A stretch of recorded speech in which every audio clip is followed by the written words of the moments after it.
Good morning, everybody. Orange J here with another weekend update video, and today we're going to talk about whatever is going on in my head, and a lot of this video is going to be about War of the Visions today, specifically about the Transcendence system, the whales versus minnows versus free-to-play element of all of that, and just kind of more thoughts about the future of my channel, things that are running through my head that I'm going to unload onto your heads, so you can tell me in the comments how you feel about it and maybe help me make some decisions that I'm on the fence about. I want to start though with the Transcendence system. I'm going to say straight off, like before you watch the rest of this video, I am a fan of the Transcendence system in War of the Visions. It was time to take the 120 units with their master ability 2s and all of that and push them into the future, and this feels like the sweet spot for me. Something WoTV has done such a good job of,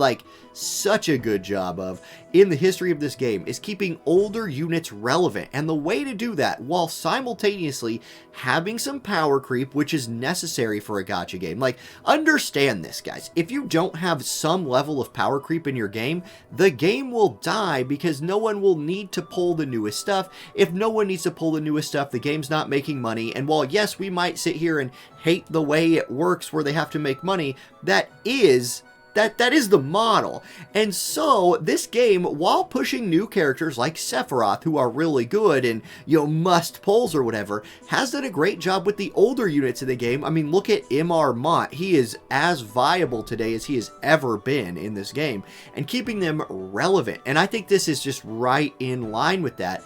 And I want to address some comments that I was getting in the comment section of my other videos about how this, you know, is a whale system and all of that. And I just don't see it. Like, I don't see it. I'm trying to look at it through the perspective of someone who is a light spender or a free-to-play player. And I don't see how this system is any more than normal against you, right? In fact, as a whale myself, I don't feel like I'm getting much of an advantage in the Transcendence system, and I've instead been putting my money that I'm putting in this game into other places.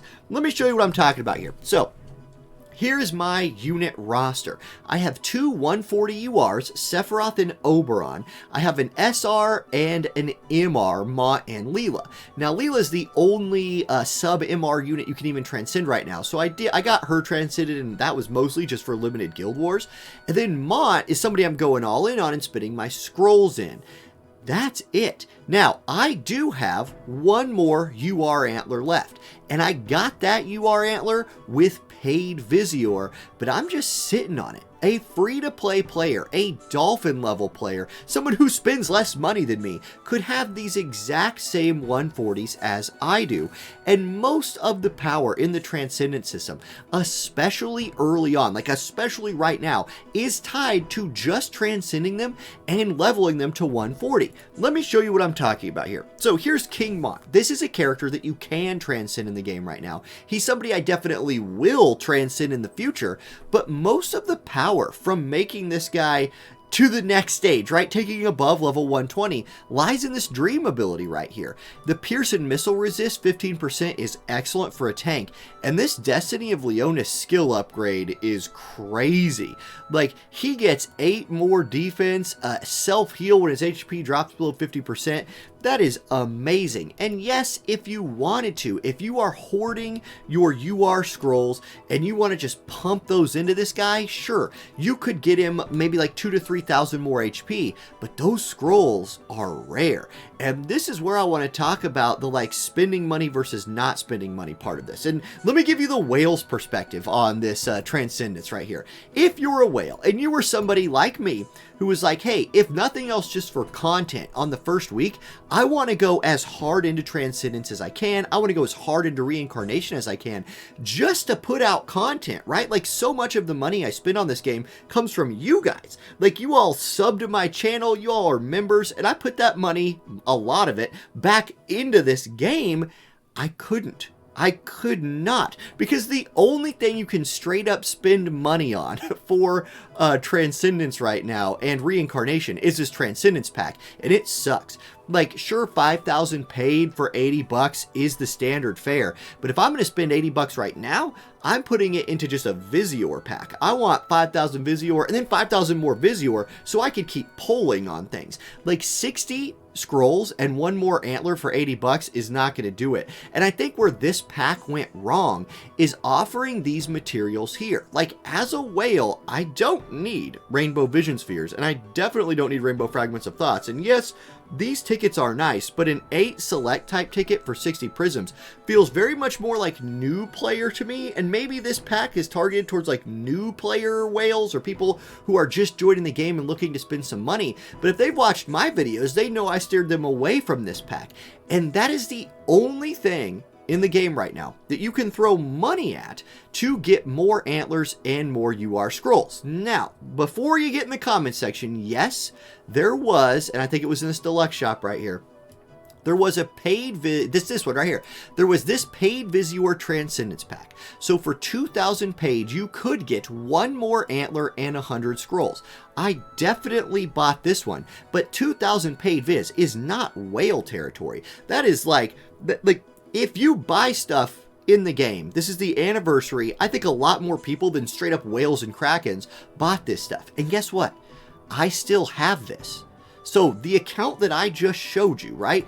All these units at 140 that I just showed you, this is the free stuff. This is the free stuff. You can have 2 URs, an SR and an MR, just like me right now, and nobody in the world can have a max reincarnated anything. I got every scroll available that was not in that stupid pack, and I'm not even in the ballpark of max reincarnating something. As soon as I can, I have to make that decision about, do I throw them at Sephiroth? Do I throw them at Oberon? Because I know I'm throwing them at Eileen when she comes out there. And for me, that's been one of the more fun things to think about for me right now, is I know I'm max reincarnating Eileen. Like, she's the icon of my channel. So in my mind, I have to play this game where who am I going to pair her with as like the 140 super team? Oberon definitely drew me towards him because he's an Earth Element Spear user, but also we got King Bradley coming out soon. I need to take a closer look at his kit, see if I throw my first round of UR scrolls at him and then start saving back up. I need to get more of a feel for how they're going to release these things, how fast they're going to release them, and I hope they continue to not tie them to paid Visior. If they tie it to free Viz, I'd like to see the deals get a little better, but I will spend free Visior on it. Paid Viz, yeah, I'd probably spend that too, but I hope they don't do that because I just want more access to the scrolls. So here's my, I think I'm going down rabbit holes here. Let me just let me put a bow on this thought. I do not think Transcendence favors whales any more than a gacha game traditionally favors whales. And in fact, I think it favors whales less than most things in most gacha games favor whales. Like, remember, we are playing a game where you can pay money to accelerate your account. Like, I have so many units and so many vision cards maxed out, and I would not have near that many if I was not a paying player. However, you can only use 3 units in PvP. You can only use 5 units in PvE. So me having all of these units just allows me to do more things.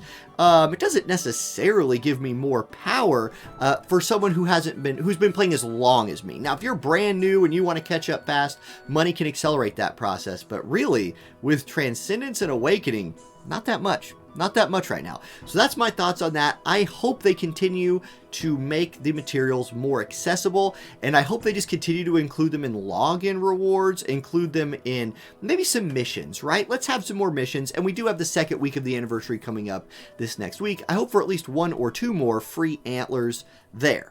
Okay, that's my thoughts on that. Now next, I've been asked another question a couple times lately, and it's about games coming out. In fact, today is March 26th.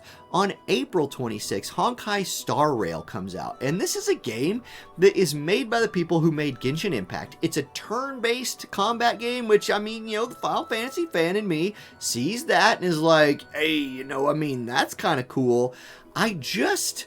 Man, from everything I know about Genshin Impact is, well, you want to talk about a game where you can whale. You can whale in that game. And I've not heard the greatest things about, like, getting the most bang for your buck there. So I'm a little hesitant to play the game. Now, let me know, like, if it's a game you've been following closely and you'd like to see me cover it on this channel, I'm considering it. And honestly, guys, the more I consider it, like, you know how hype builds. You look at something and you're like, I'm not gonna do that. And then it gets closer and closer and you're like, well, I mean, maybe I'll dip my toes in the water. And then it gets closer and closer. And before you know it, a week before the game comes out, you're making tier list videos and hype videos and talking about what you're gonna pull for. Do I really go down that hole? Like, is that the direction that I'm going? Like, no matter what, I'm playing War of the Visions. Like we're not talking about replacing any WoTV content on this channel. I'm just talking about summer's almost here. And I will have a little bit more time during the summer. Do I jump into Honkai Star Rail and like double game it this summer? Sort of like what I used to do with Echoes of Mana in War of Visions or Nier in War of the Visions. I do have room in my life for that. Maybe. It's something I'm thinking about, so let me know if you guys are excited for that game, and if it's a game you'd like to see covered on this channel, and I think that's mostly what I've had to say. My Sephiroth Arena team, by the way, I've been tweaking a Sephiroth Arena team for next week. Here, let me put my boy back on the screen right here. Here he is. Sephiroth and his lady friends, let's just say, featuring him and his vision card. My team is coming together real nice. So I'll probably cover that on Monday's live stream and make a video over it, since he will be the featured unit in Arena next week. Probably drop that video Monday afternoon. Anyway, thanks for watching, guys. I hope you have an awesome week coming up, and see you later. Peace.